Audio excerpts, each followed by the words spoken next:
Hello and welcome to GeForce. I'm Julian, this is Jason, and we're going to talk about Strange Brigade. So first of all, you guys announced last year, you're getting closer to launch, but if they haven't heard of it, why don't you tell them what is Strange Brigade? Strange Brigade is a kind of period action-adventure game. It's set in a sort of slightly fictionalized version of the 1930s.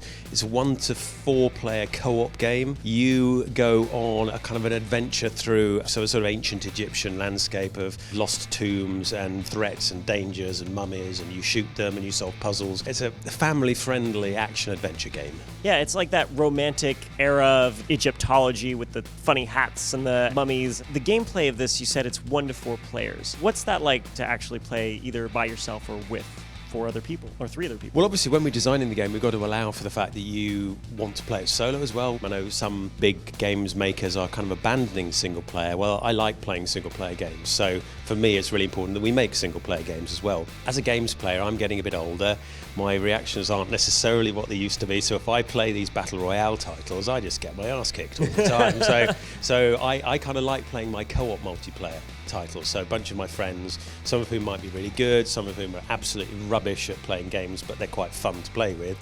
We can go on an adventure and kind of save the world again and again, and that's for me, that's what game playing is all about. How does the game change when you're by yourself versus with 3 other people? What's the actual gameplay difference? Well, we scale the number of enemies, we scale the threat for you. So if you're single player, you can play it, because obviously if there was a threat for 4 players, yeah, it's much harder. much harder.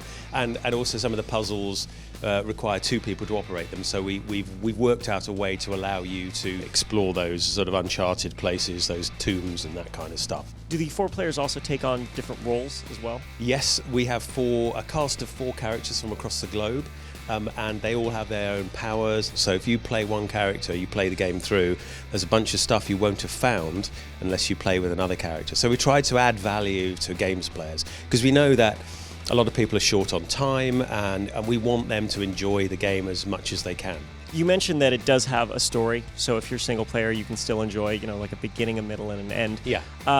What's this story like? You are one of a team called the Strange Brigade, and you are charged by the British government to go and help save situations, discover things, and defeat evil. And in this one, we have a witch queen of Egypt that was struck from the hieroglyphs. So she is risen again by an Egyptologist by mistake, and the Strange Brigade have to go in. Don't read from the book.